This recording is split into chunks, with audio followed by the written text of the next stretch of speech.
Became Philadelphia police commissioner 16 months ago. He inherited a city in which racial hates had produced one major riot and dozens of disorders.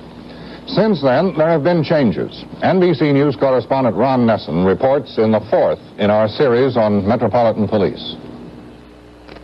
This demonstration by black school children last November was one of the few which Philadelphia policemen have put down with brute force since Frank Rizzo became police commissioner. 1,000 other demonstrations in the last year and a half, including the recent Black Power conference, were kept cool with much less force. In many cases, a few special policemen in casual clothes blending in with the crowd were enough. But Rizzo has immense power ready in case the restrained approach fails. Busloads of uniformed policemen fully equipped for riot duty stand by to roll in times of tension.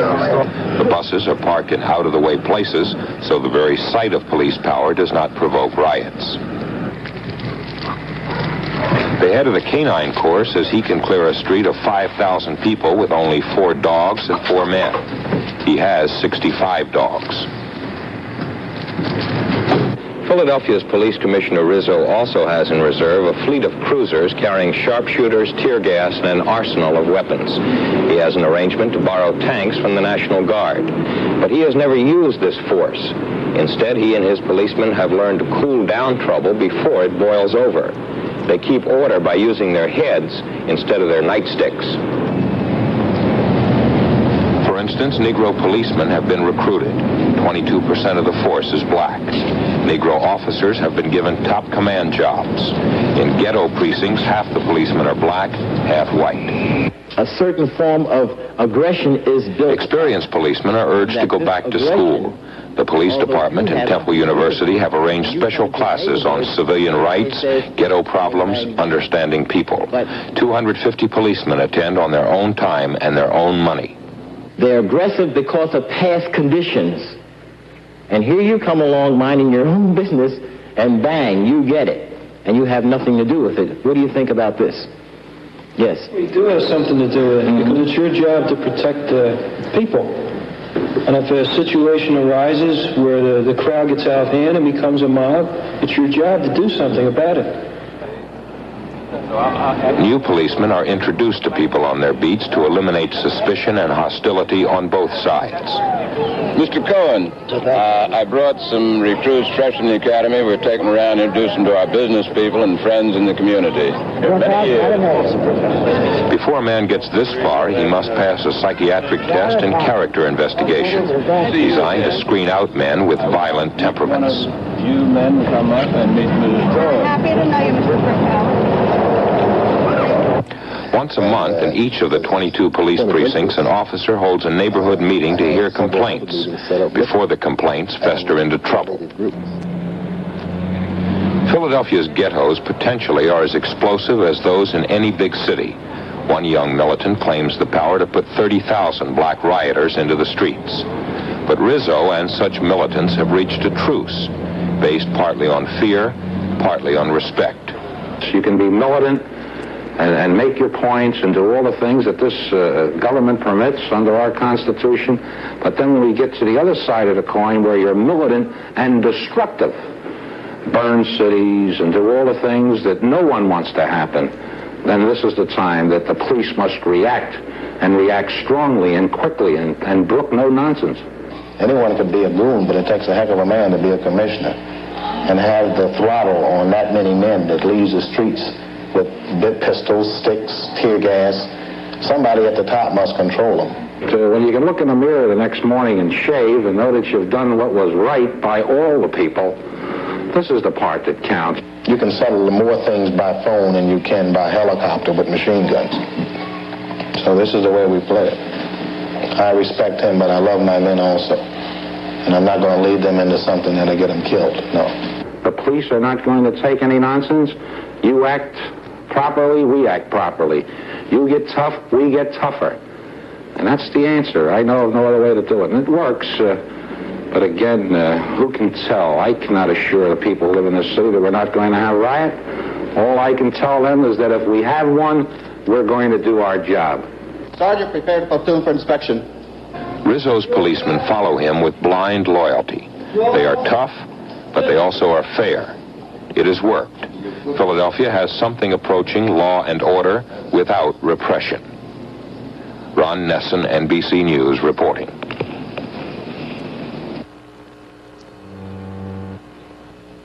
With bronchial Assaults on policemen, many completely unprovoked, seem to be increasing from a few isolated incidents to a nationwide menace.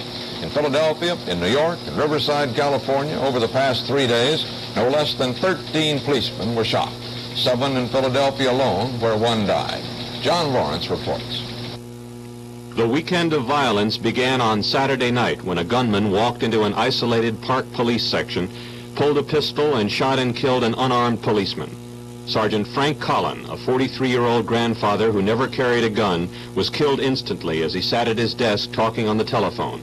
Outside, another policeman was wounded. An immediate search turned up 2 suspects and their weapons, including this automatic pistol. Police say they were also carrying hand grenades, intending to blow up a Philadelphia police station. The suspects said there were 6 men involved in the plot. 2 more policemen were shot and seriously wounded during the search on Sunday night when they stopped a stolen car. 1 wounded gunman fled to a nearby house and telephoned a taxi. Police followed the bloodstains and captured the man. Officials believe that this shootout and the murder of Sergeant Collin a few blocks away the night before were not related. One of the murder suspects identified himself as a black revolutionary, leading police to the Black Panther Party. The police struck 3 Panther offices at dawn. There was heavy gunfire at 2 places, and in the exchange, 3 more policemen were wounded. 15 Panthers were arrested and their weapons seized. After the battle, reporter Ron Miller interviewed one of the injured police and Commissioner Frank Rizzo. Captain, how badly were you hit? The vest stopped most of it. You can see a few pellets, maybe in the hand and some in the stomach.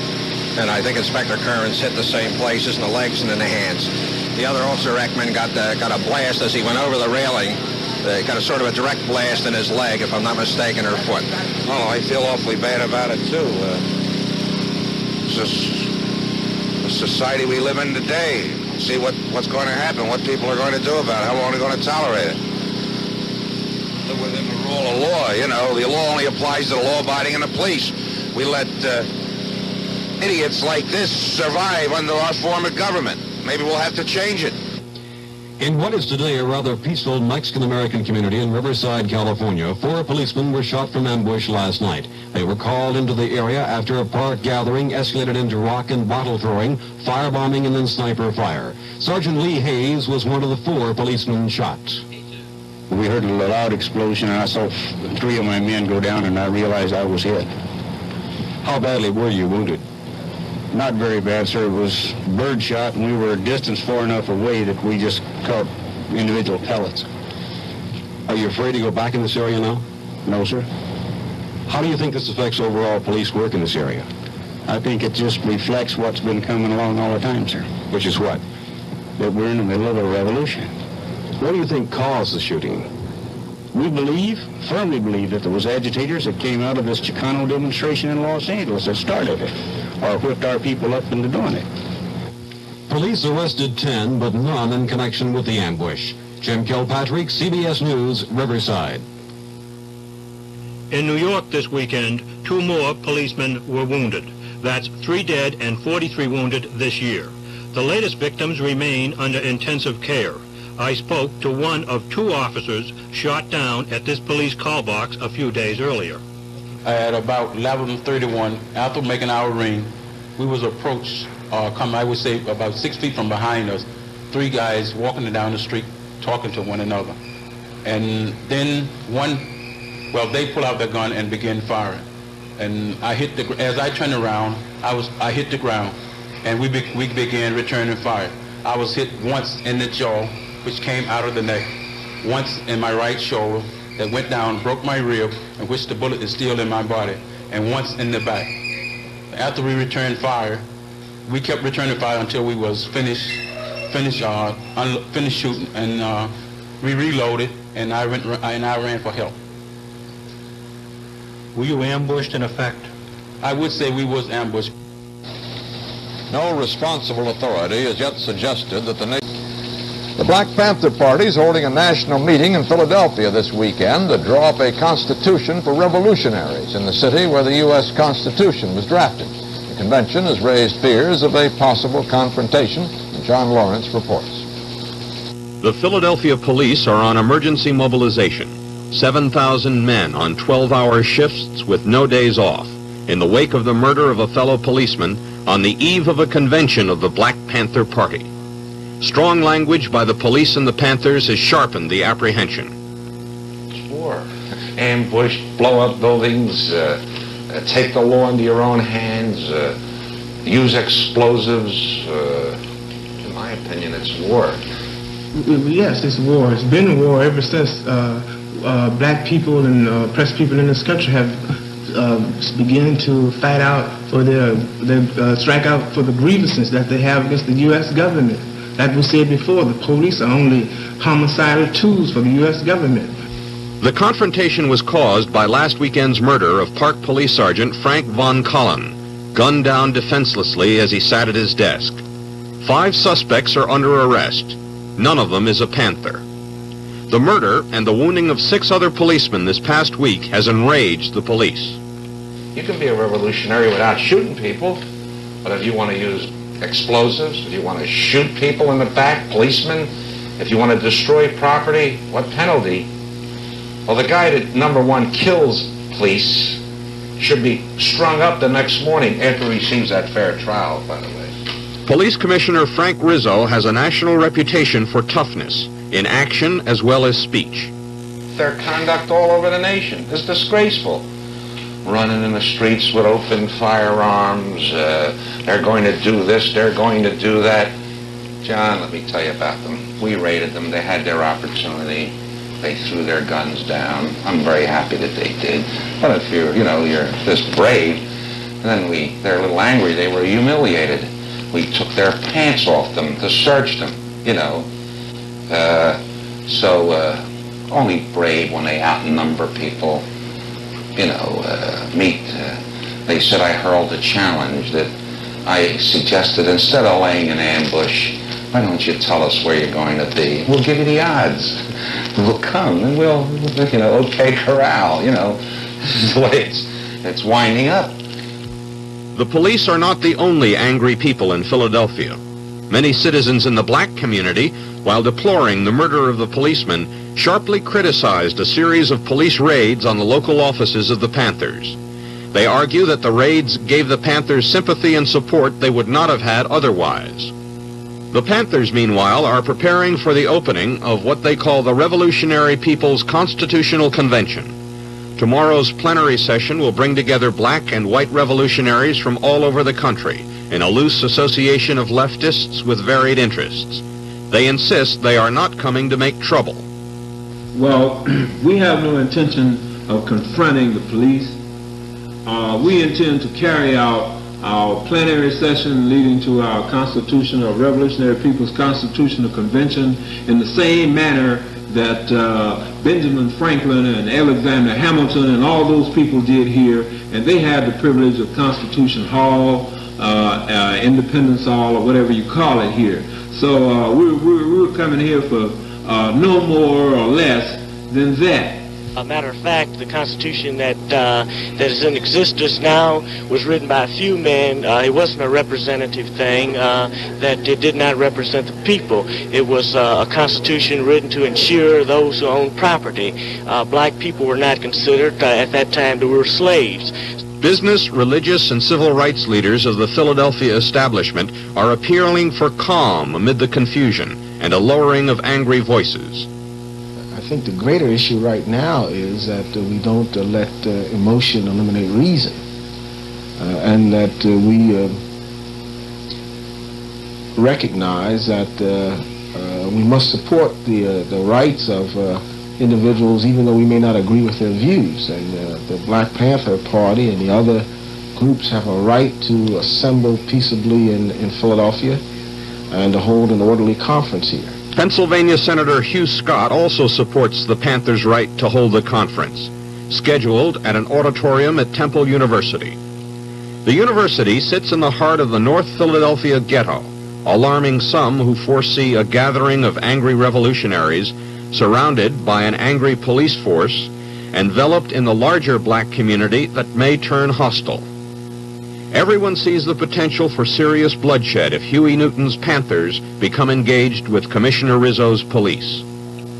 The Black Panther Party, we have a motto that we don't attack anyone, but if we're attacked and conditions are favorable, we'll certainly use self-defense. So I hope that Rizzo and all of his cowards are not disillusioned or living on the illusion that the community will not defend itself, perhaps that we're waiting for those favorable conditions. If they have their convention, fine, no problem. All I can say, and they consider this a challenge. They break our law, we'll be there. Meaning the police. We'll be there, and we'll see who wins. And if you're a betting man, you bet on us. The Panthers chose Philadelphia for their conference because of its history in the American Revolution. But by so doing, they have come to a confrontation with one of the toughest police commissioners in the United States, a man whose angry rhetoric combines with that of the Panthers to produce in this city fear, anger, threats, and a noticeable absence of brotherly love. John Lawrence, CBS News, Philadelphia.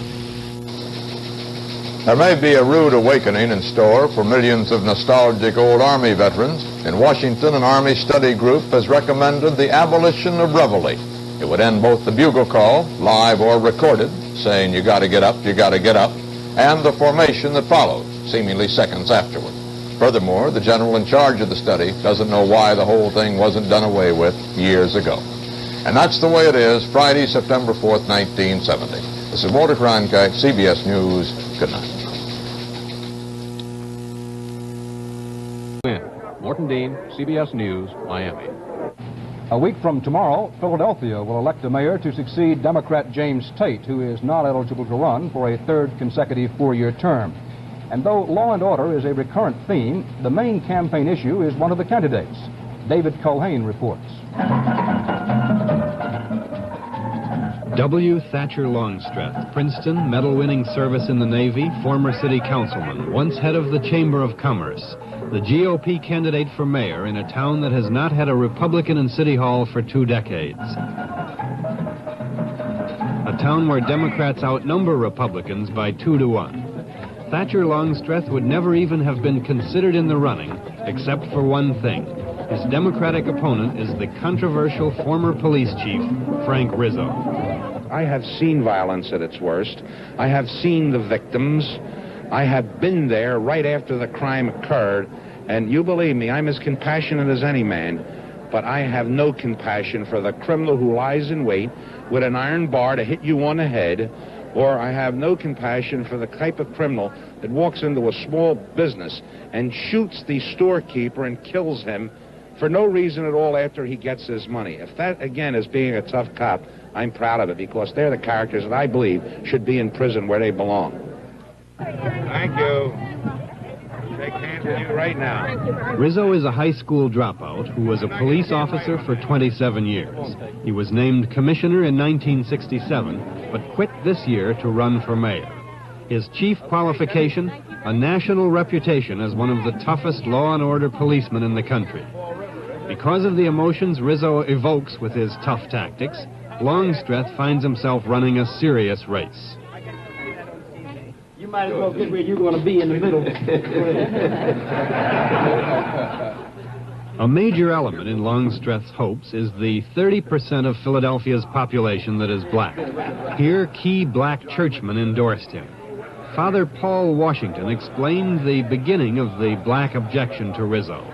I must say that there was a particular incident which spoke very loud and very clearly to the black community. It was when our students, whom we have been trying to work through due process, attempted to meet at the Board of Education to address that board with some of its grievances. That something happened which was catastrophic. The commissioner ordered his policemen to break it up. And that day, what happened to our young people was something which Philadelphia will always remember. This is what he was talking about. The incident is still controversial in Philadelphia. Some say Rizzo was guilty of overkill against an essentially peaceful demonstration. Others say his decisive action was the only thing that saved the city from a violent and destructive outburst. In any case, Longstreth talks about the race problem to every audience and gives his interpretation of the Rizzo slogan, firm but fair. Let me touch upon the concept of racism as it applies to this election, and a recognition of the fact that the only way that we're going to be able to make Philadelphia work in the future is to bring a city government which will relate to black and white, which will bring together black and white in a common cause. The kind of thing that's been done in Atlanta, Georgia, the kind of thing that has not been done in Newark, New Jersey. And I want to see Philadelphia move in the direction of Atlanta rather than Newark. I don't think that firm but fair, firm with the blacks and fair with the whites, is applicable to the needs of our city today. The other side is saying that what you mean is firm with the blacks and fair with the whites. Well, again, you know, that's their interpretation, but I'll tell you what it means. It means that I'm tired of permissiveness. It means that I'm tired of crime. It means that I'm tired of dishonesty in government. It means that I've been firm, that I'll be firm with people who want to take advantage of the majority to obey the law and do all the things that good people, good citizens do. Fair, I've been fair with criminals. I just hope, you know, I've arrested a lot of criminals in my career. I was a pretty active policeman. All you have to do is talk to criminals that I arrested, and even the criminals that I arrested will vote for me. Longstreth campaigns in every district, white, black, and he even joined a celebration in Philadelphia's Chinatown.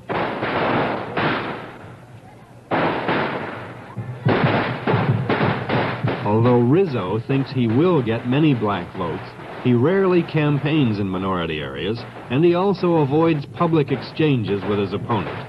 In their one television debate, Longstreth challenged him to more. Come on, Commissioner. Now, right now, give me an answer, yes or no. Well, that's an easy one. Let me say this to you, Thatcher. You know, the reason that I'll answer all the questions to the news media or to the people of the city, but not with you. Because I'm going to tell you, you know, nobody knew who you were before this election. You're getting a lot of publicity tonight.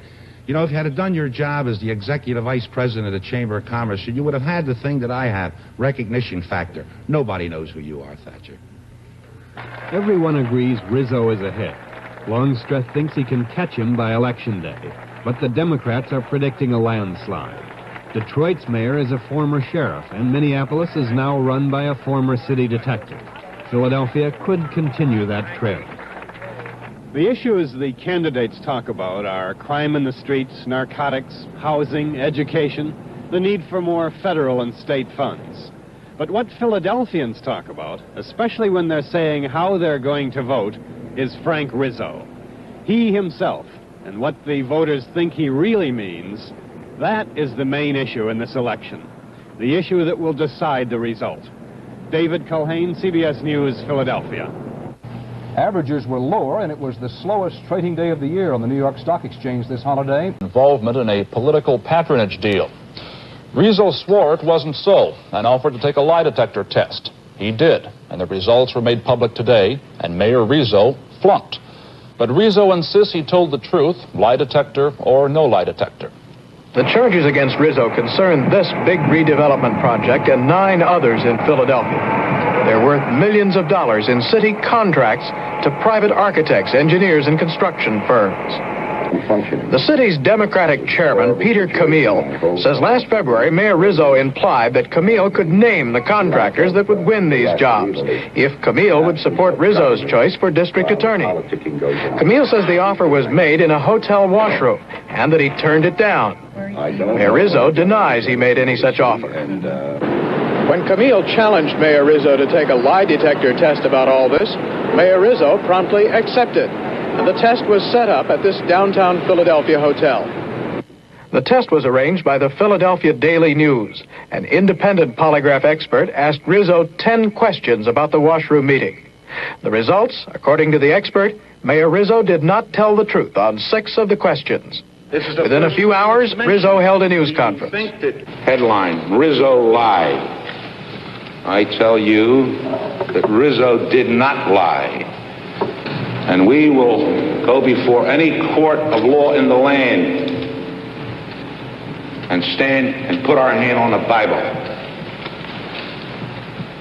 This is a cakewalk. Would you call this your most serious political crisis? No. So you'll know I'm not a politician, and it means nothing to me about political crisis. How do you define politician if you're not a politician? Politicians are crooks, generally. Rizzo says he's no politician and certainly no liar, and he called for other polygraph experts to go back over the results of the test he took. And we'll go from there. Robert Hager, NBC News, Philadelphia.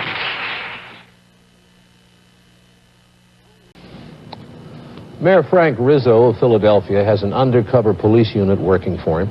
He kept it secret as long as he could, but the word finally leaked out. And now there's a bitter fight going on between Rizzo and others over just what the purpose of the undercover unit is. Robert Hager has the story.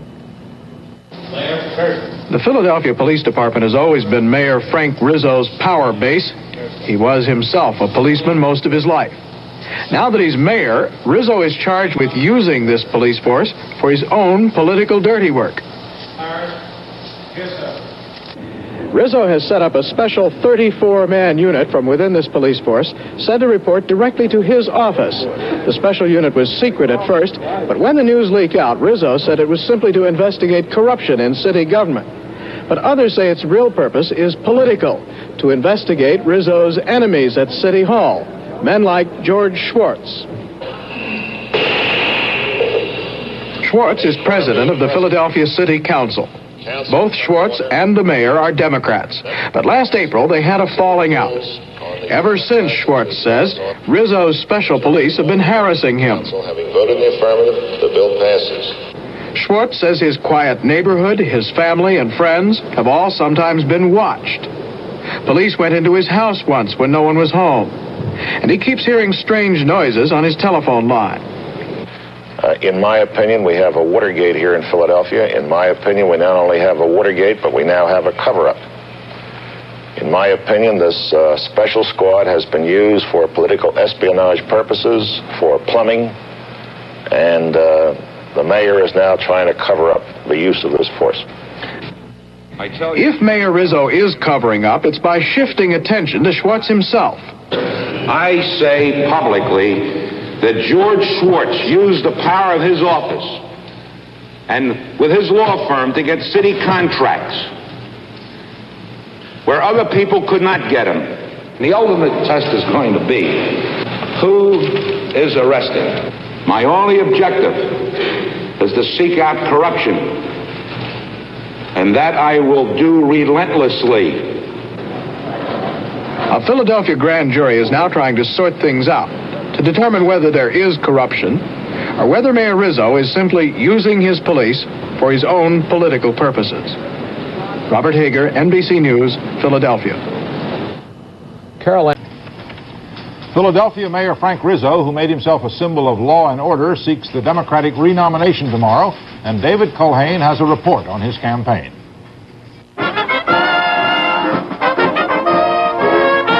Frank Lazaro Rizzo, Democratic mayor of Philadelphia since 1971, when the former police commissioner campaigned and won as the toughest cop in America.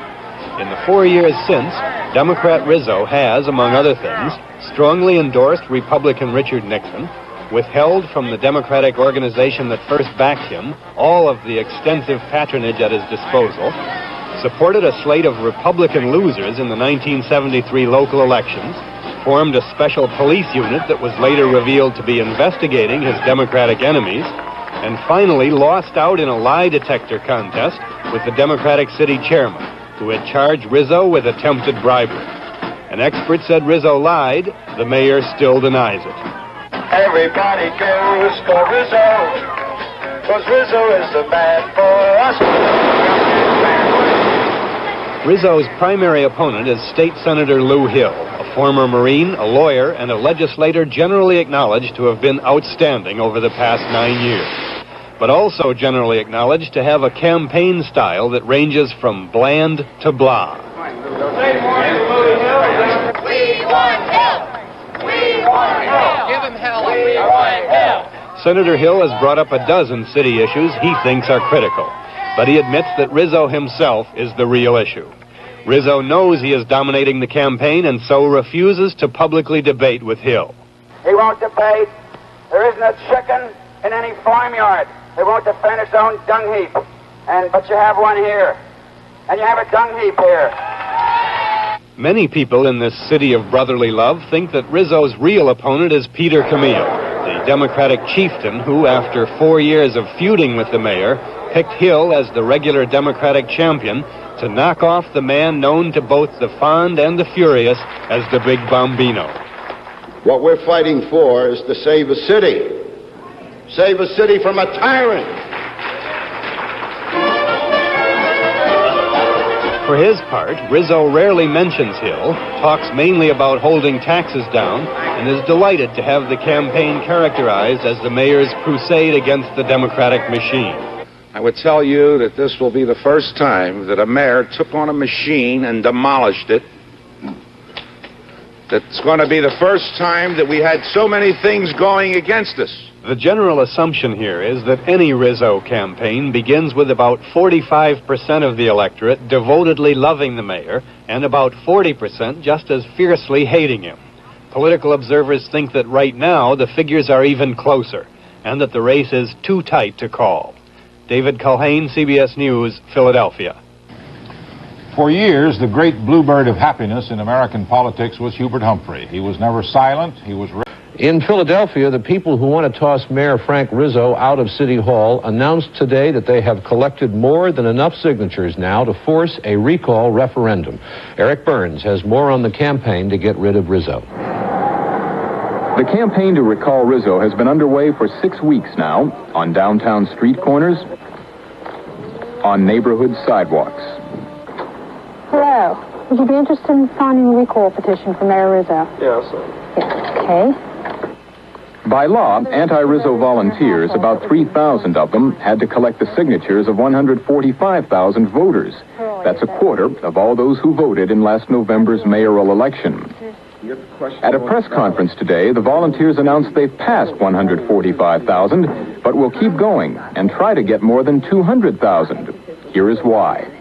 Because we want to make sure that we will not lose signatures due to legal challenges. We need to have a comfortable margin, and so we are urging everybody to go out and get us 50,000 more signatures. If the petition withstands legal challenges, Rizzo will have two choices, either to resign, which is unlikely, or to submit to a referendum, probably this fall. If he's turned out of office in the referendum, a special mayoral election will be held, and Rizzo will not be eligible to run in it. Rizzo has been a controversial figure in Philadelphia ever since his days as police chief. He has always had strong supporters and bitter opponents. But the campaign to remove him as mayor came about because of 3 recent issues. His request for an increase in the property tax, there is an $80 million budget deficit to be made up. His decision to close Philadelphia General Hospital, which treats many of the city's poor. And his feud with a Philadelphia newspaper, The Inquirer. Rizzo refused to discuss the campaign against him with NBC News, but he told The Inquirer last week the campaign will never succeed. Eric Burns, NBC News, Philadelphia. There is a federal law prohibiting discrimination in making mortgage loans. Discrimination on the basis of race, color, religion, sex, or national origin. Today, the Senate Banking Committee said there have been widespread violations of that law. The committee laid the blame for lack of enforcement on the federal agencies regulating banks and other lending institutions. That would be the Federal Reserve, the Federal Deposit Insurance Corporation, the Federal Home Loan Bank Board, and the Comptroller of the Currency. A man who is going to have to worry about getting the votes to keep his job in November is Philadelphia's mayor, Frank Rizzo. ABC's Lem Tucker tells why. Whether as police chief of Philadelphia or the first-term mayor, Frank Rizzo's public style has been characterized by his volatile style and his slashing personal attacks on opponents of his programs or his style. By the time he ran for re-election last year, the regular Democratic organization opposed him. He won anyway. But already this year, he faces another challenge. At this point, the committee to recall Rizzo is one step away from what in effect would force the mayor to run again this November. Why do they want to turn the mayor out? Frank Rizzo betrayed the public trust and lied to the people of Philadelphia. He lied to the people about the fiscal situation of the city when he ran. His major part of his platform was that he would keep the taxes down. He had kept taxes down, and that Philadelphia was in good shape. Almost immediately upon his election, he announced the highest tax rise in our history, and he announced that we were $80 million in deficit. That is not true. They do not tell the truth. I never told anyone that I would not or could go for 4 more years without raising taxes. And again, if the federal government had it delivered and we could have got some legislation passed in the state, we might not have needed that tax increase. Other charges against Rizzo include padding the city payroll with his political friends, not holding public press conferences, and the recall committee also says that last March 19th, the mayor refused to protect employees and facilities of the Philadelphia Inquirer, a newspaper the mayor is always fighting with, when members of the building trades union shut down the paper for 10 hours with illegal picketing. And to all these charges, the mayor says, but these radicals, they play more dirty than any group of people I've ever met. They don't abide by rules or rules of decency, in my opinion. And I have the right to express my opinion. They represent a radical element that I've been fighting against all my life. Next week, the Pennsylvania Supreme Court will decide if the petitions for the mayor's recall have enough valid signatures to put the question on the November ballot. Both sides predict a victory. Rizzo says if his victory does not come from that court, he'll get it another way. Well, the people know what I represent. They don't have to guess about Frank Rizzo. They know where I stand on every and any issue. So with that, there's no doubt in my mind that I'll cream him if I run for another election. Lem Tucker, ABC News, Philadelphia. Police women are a fairly common sight these days, but not in Philadelphia. There, the former police commissioner is the mayor, and he doesn't care for women patrolling the streets. Inside jobs maybe, but not out on the streets. Robert Hager has been to Philadelphia to see what is happening. 100 new police recruits were to have begun training at Philadelphia's Police Academy today, but the class was canceled by a federal judge because there were no new women recruits. In a time when most big cities have long since hired lots of police women and put them on the streets, Philadelphia is resisting. The city has only 100 police women out of 8,200 officers on the force. And with Mayor Frank Rizzo, the former police commissioner, clearly against assigning women to street patrol, the ladies contend they're being harassed. The harassment has taken the form of petty things, even into the dress code. The women are required to wear items of male clothing and have flies in the front and undershirts, and I suppose that's all. I don't think they're required to wear boxer shorts, but that's next. One policewoman says after an argument about assignments, she and some other women police were given unusual jobs.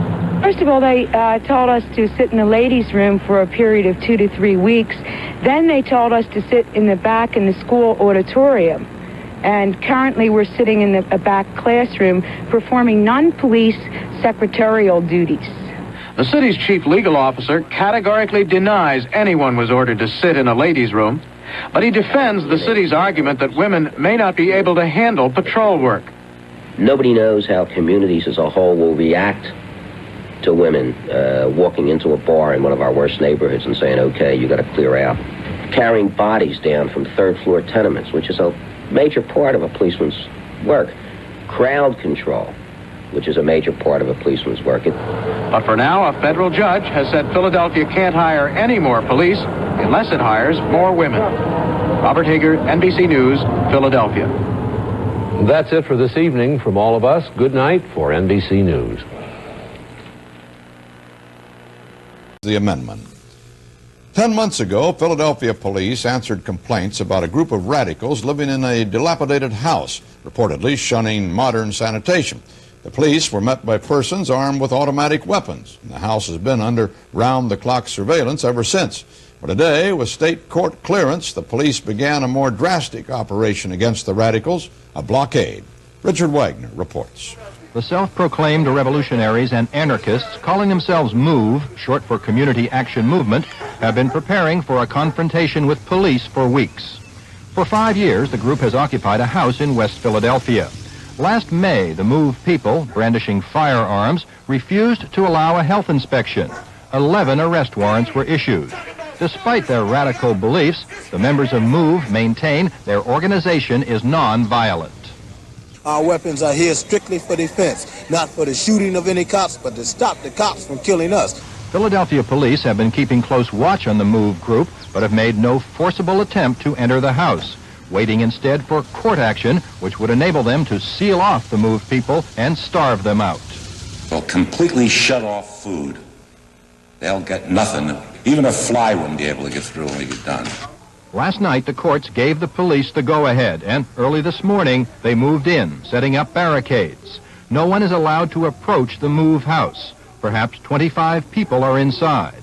Electricity and water have been shut off. The entire operation took place without violence from either side. Now, the situation is frozen. The MOVE people say they'll not shoot unless shot at, but they will not leave their house. Richard Wagner, CBS News, Philadelphia. And that's the way it is. Thursday, March 16th, 1978. This is Walter Cronkite, CBS News. Good night. I'm the spot maker. In the picture.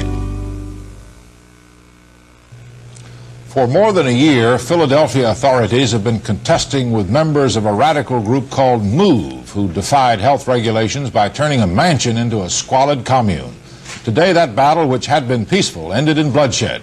John Slattery of WCAU-TV Philadelphia has the story. Shortly after dawn, bulldozers knocked down the fences surrounding the three-story Victorian-style house that had been occupied by a group called MOVE. MOVE refused to respond to charges of housing and health code violations over a year ago. Police spent a year staking out the neighborhood, and this spring spent almost 2 months trying to starve out MOVE members and prevent violence. The group ignored a deadline for vacating, and so this morning police ordered them to surrender. The orders were ignored. The first police sweep through the house was fruitless. MOVE members had hidden in a basement. An hour later, as fire hoses flooded the basement, several shots rang out, answered by a barrage of police gunfire.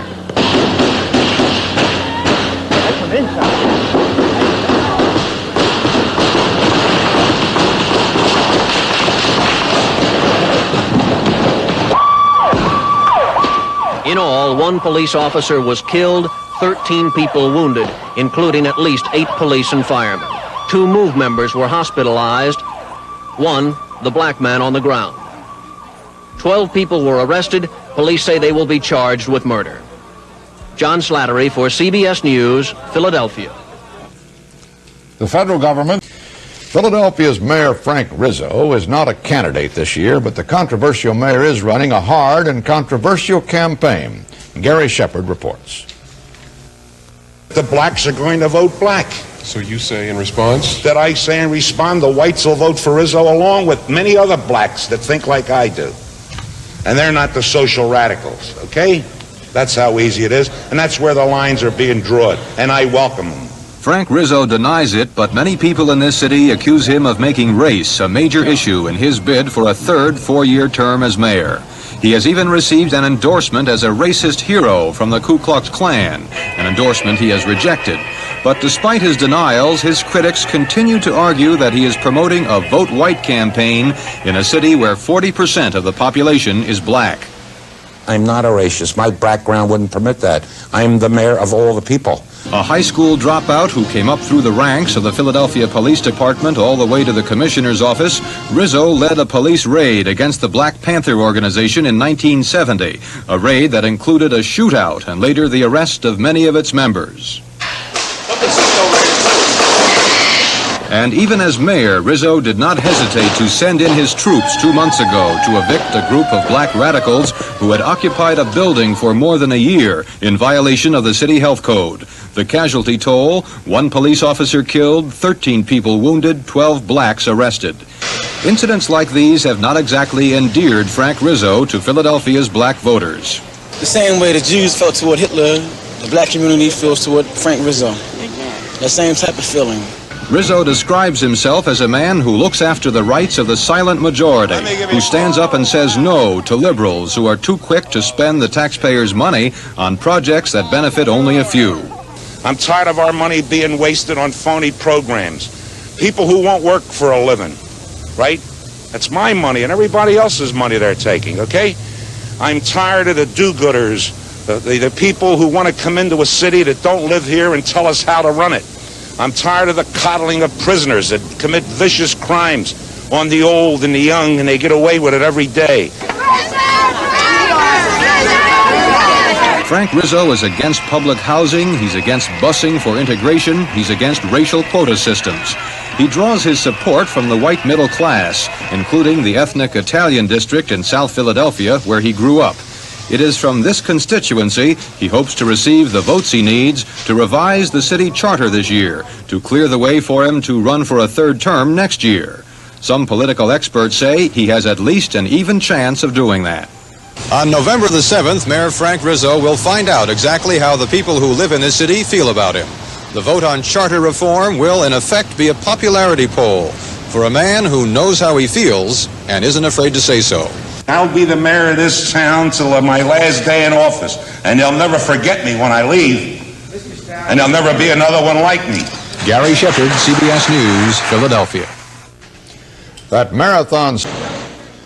Philadelphia's mayor, Frank Rizzo, wanted a third term in office. His city's charter forbids that, so Rizzo asked the voters to change the charter. Tuesday, they voted no by a 2-to-1 margin. But there were problems at certain precincts, which some charged kept the margin from being even bigger. Robert Hager looked into it. Every voting machine in Philadelphia has been ordered impounded. Workmen were sealing them and putting them away today. A federal grand jury and state investigators are looking into charges of vote fraud here in the charter referendum that denied Mayor Rizzo a chance to run for a third term. Hundreds of the machines broke down off and on through the day Tuesday, and the breakdowns seem to be concentrated in black neighborhoods, neighborhoods traditionally opposed to Rizzo and which voted against his charter change by margins of 25-to-1. An elections commissioner, John Kane, a Rizzo supporter. Were there irregularities in your opinion? I don't see any. No way. And what about the breakdowns? Were those normal breakdowns? I would say, like I said a minute ago, they are normal. This map of Philadelphia shows the areas where machine breakdowns were concentrated. Each dot represents a ward where more than a dozen breakdowns were reported. This map shows the neighborhoods of Philadelphia which are predominantly black. And this is what the two maps look like together. Coincidence? A longtime political foe of Rizzo, Charles Bowser, thinks not. Well, the pattern indicates to me that it was contrived, that these machines were tampered with so that the black vote against the charter change could be nullified, or if not nullified, at least substantially reduced. Mayor Rizzo has had no comment on all this yet. He's stayed away from City Hall ever since his forces lost the referendum. Robert Hager, NBC News, Philadelphia. Good evening. Philadelphia, the city of brotherly love, where the Constitution of the United States was drafted in 1787, today was charged by the federal government with violating that Constitution by permitting police brutality on a scale that shocks the conscience. For a report, here is Lou Chaffee in Philadelphia. The federal government considers it a crisis situation and says the legal action is to protect the citizens of the city, who it claims are subject to widespread and severe abuse at the hands of its policemen. The civil suit accuses the mayor, Frank Rizzo, once a policeman himself, some of his aides, and the entire top leadership of the police department with failing to discipline policemen accused of brutality. The government says it will cite chapter and verse on specific incidents, including the one last August involving a gun battle between the police and an anarchist group called MOVE. One policeman was shot dead. There were charges that even after they had surrendered, the members of the MOVE group were treated brutally by the arresting officers. Very often happens during the course of street arrest procedures in Philadelphia that, in our judgment, the police officers overreact, resulting in the physical beating with hands and other instruments of citizens of the United States who are the subjects of arrest. The city authorities are calling the charges ludicrous and claiming it's all political. Mayor Rizzo, who's ending his second and final term this year, voiced his objections to the suit. And let me tell you, it's complete hogwash. I have no doubts whatsoever that there'll be nothing occur as a result of that. And all I would tell the politicians in Washington is they pulled another boo-boo. If the government should win its case, then Philadelphia will be required to restructure its disciplinary procedures within the police department to ensure that there's no brutality and to guarantee that any violators will be prosecuted. If the city refuses to cooperate, well, Washington has an effective punishment. It can legally withhold the millions of dollars of federal aid that the city now gets. This is Lou Cioffi, ABC News, Philadelphia. The lawsuit against Philadelphia is the first of its kind, but the federal government is also investigating charges of police brutality in Houston, Memphis, and Mobile, Alabama. Max? Frank, Tuesday, the Democratic voters of Philadelphia nominate a candidate for mayor. And Mike Connor reports on who's doing the most smiling there, just 2 days before the primary. For Frank Rizzo, it's been a lot like old times, campaigning hard in the Philadelphia neighborhoods which helped elect him mayor twice during the 1970s. Rizzo is running again, counting heavily on the support of white ethnic voters, and he says he's going to win. We're getting out here, the people are seeing this. It's the last couple of 3 days before the election, and you wait and see. I'll come through this community here with such a majority, my opponent could never catch me. But with just 2 days left before Tuesday's Democratic primary, pollsters say the 62-year-old Rizzo is a decided underdog, trailing his opponent, W. Wilson Goode. Goode, 44, has been Philadelphia's chief administrator, an appointed job, the second highest in the city. If victorious on Tuesday, and again in November, he would become Philadelphia's first black mayor. Y'all help me do that. But unlike the election for mayor of Chicago last month, race has not been an issue in this contest. Both candidates agreed to wage clean campaigns, and they have. Still, both concede race will influence the vote. Goode expects to capture the support of blacks, more than 40% of registered Democrats. To win, however, he needs support from whites. Yesterday, he shook hands in Philadelphia's Northeast, largely middle-class, blue-collar, and white. Last night, he attended a $100-a-head cocktail party fundraiser thrown by a group of artists. All votes are important to me, and so I go everywhere I can and shake any hand I can, and if I can persuade someone to vote for me, I will do it, wherever I can. That is what campaigning is all about. Frank Rizzo's campaign has been remarkably low-key for a man who, in the 1960s, as police chief, became known as the toughest cop in America, criticized for his attitudes towards blacks and political liberals. Since leaving the mayor's office 3 years ago, Rizzo says he's grown wiser, and in places like Philadelphia's river wards, they think of him with affection. They still call him the mayor, and they wish he was back. He put Philadelphia on the map. As for issues, the only ones in this campaign would be familiar to most American cities. Each candidate has attacked the other's record, and both have promised Philadelphia more jobs. But it has been personalities, not issues, which have dominated. And while both candidates would like to think the primary will wrap things up in this heavily Democratic city, the parades and politicking won't end Tuesday. Whoever wins then will have to take on a Republican and probably a third independent candidate before claiming victory in November. Michael Connor, ABC News, Philadelphia. Coming up next, Dick Schaap with today's sports news. Dick? Sam, what do you do after a career in sports? Billy Davis knows, and Bowie Kuhn may soon find out. Those stories on the basketball scores after this.